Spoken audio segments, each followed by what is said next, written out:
Hey guys, Dino at Speed Circuit here, and today we have something really special for you. We're just wrapping up this twin-turbo Huracan Performante.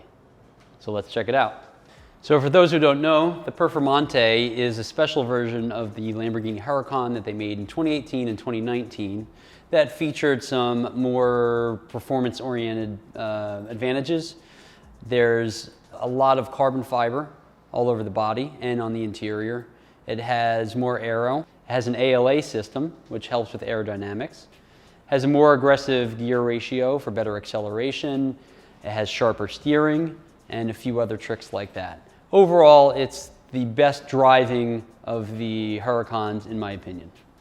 So we started off by installing a bigger fuel system to feed all the air that this thing is going to consume.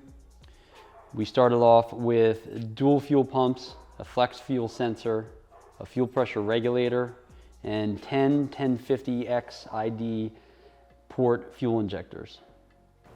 Next, we have the AMS Alpha billet aluminum intake manifold, which we needed to install in order to handle the boost levels safely versus the stock plastic intake manifold that came on the car. They tend to blow apart at higher boost levels. So here we have the dual tile blow-off valves, as well as the air-to-water intercoolers from Alpha. The whole kit is AMS. And finally, back here, we ended up installing the 3-port MAC valves to control the wastegates to the rear of the car here, simply because when we had them initially up front where they normally go, we had some issues with boost control and they were just hard to access, and having shorter lines that were more direct to the wastegates and easily accessible ended up being the better option for us. One thing I really do appreciate about the AMS kit compared to some of the other kits on the market is the fact that they have the air-to-water fluid reservoir right here in the engine bay / in the rear fender, and the pump is also here, whereas a lot of the other kits run that whole setup in the front of the car. And the problem with that is that it takes away a lot of the daily usability that the car has, because what little storage space the cars come with from the factory is pretty much completely occupied with that whole setup in other kits. And now you could at least fit a gallon of milk or a duffel bag or something in the front and not have to worry about putting it on the passenger seat or having your passenger hold it if you just want to bring something small along with you. And most importantly, here we have the twin G35-1050 Garrett turbos. These are what make all the power. We're running about 20 psi peak of boost pressure, which is regulated by our twin tile wastegates and routed back into the exhaust here.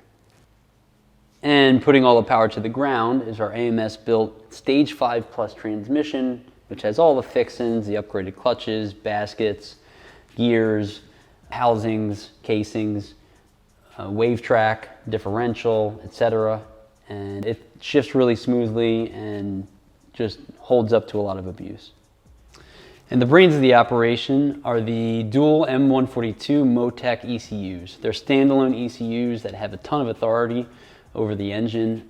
There's a lot of safety precautions in them, and they were tuned by Miles at AMS. Shout out to Miles, you did a great job.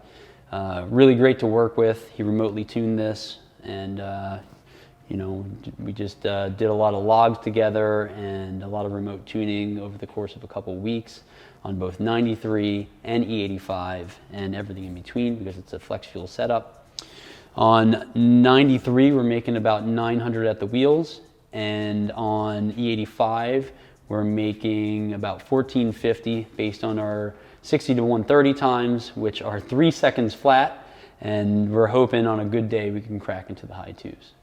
And I do ask you guys to please forgive us. We're still wrapping up this car. It's not the final form, so there's going to be some wires and a little bit of mess here and there that we're still going to tuck before it's completely finished. We'll put a heat shield here. We'll make a heat shield for the 3-port MAC valves and just tidy things up a little bit, but we're still wrapping up the car, so there's going to be a little bit of work that we have to do to make it look a little more tidy.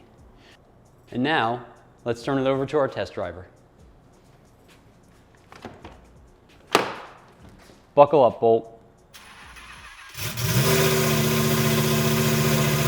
You know, despite having about triple the stock horsepower, one of my favorite things about this car is the way it steers. The rack is just really tight and responsive. It's just a pleasure to put through turns.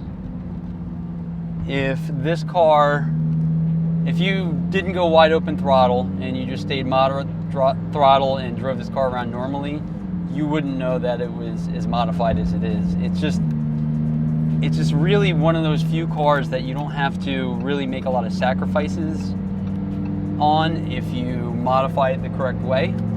And that's what I love about it. It's, you know, as raw as it needs to be, but it's really well mannered. You know, it's loud just because, you know, the whole turbo system, but it's not, I don't have to scream at my passenger. It drives just fine. Everything works. You have all the creature comforts. You have your heated seats. You have your beautiful forged carbon fiber everywhere in the interior. And it just kind of just does everything it's supposed to do. The only difference is when you put your foot down, it's batshit. It's truly batshit. A stock Huracan will go 60 miles an hour to 130 miles an hour in about 7.6 seconds, which is very fast. For a point in comparison, a stock Mitsubishi Lancer Evolution will take about 20 seconds to go 60 to 130. So a stock Huracan running 60 to 130 in 7.6 seconds is very fast. This does it in 3 seconds flat. It's mind-bending how fast this is. All on a stock motor.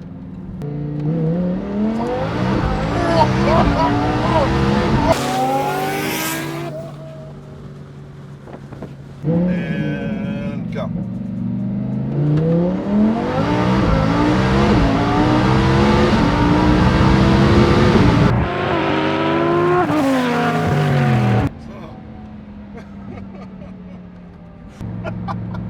You think you got it better that time? I got it.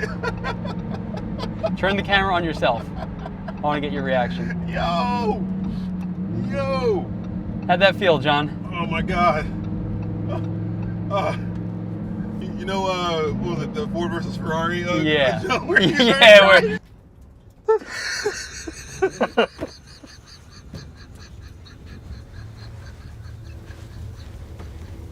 Oh man. That's some BDE for you right there. Hey yo, y'all gotta get this shit. Wow.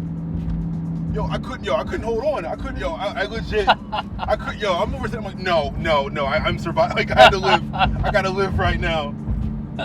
Oh man. What are some of the challenges that you went through in this build? We ran into some little odds and ends here and there. This is the highest power car we've ever built. And we've never set up a car with dual standalones before. So there was a lot of little pieces, parts, especially with the wiring, with the standalones, even though they do, for the most part, have some plug and play adapters for the ECUs.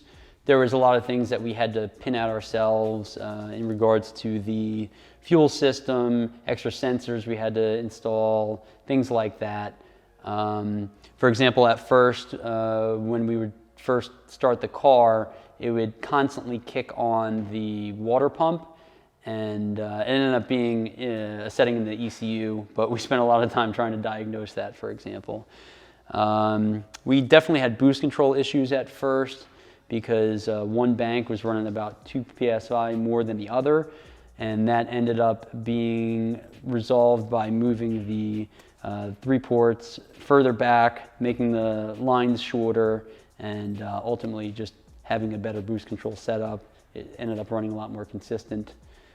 We also had an issue with the Cyvex controller for the traction control system, where we had to take it apart and reflash it because I guess when they set it up initially from the factory, they had one of the sensors like clocked 90 degrees the wrong way. So it was constantly throwing traction control issues even though we were just cruising down the road. So just a bunch of little stupid things that just kind of took a lot of time in order to get right. And, you know, based on our experience, we've only really worked on kind of stage 1 V10 turbo setups in the past, and we haven't gone this far before, so there was a bit of a learning curve. And this is also the first time we've used an AMS kit in a car, so there was a little bit of a learning curve there as well. Why should people get their cars built here? Number one, attention to detail, and the fact that everything's going to work like stock. Sometimes with some companies that build cars like this, there's little sacrifices you have to make. For instance, maybe the AC won't work right, or the speedometer doesn't work, or the way the car shifts is a little too harsh. Just little odds and ends. Maybe there's a leak here and there. We really pay attention to a lot of that stuff, and since we work closely with AMS on these, we try to ensure that there's really no downsides to an upgrade like this, because just driving this car, it really drives like stock until the turbos spool up. And even then, it's well mannered, and you could really drive this car every day. So final thoughts on this thing, it's just a great overall package. The kit is nicely made and just makes jam all day, and having Miles tune it really produced good results, and I can't wait to see what this thing can do at Texas 2K. We're on the waiting list, so hopefully we get on that, and you know, we can make an appearance. I know we're not going to win or anything, it's still stock motor, but just to be there will be a nice goal, and we'll make some more videos if we do that. So I'll see you next time.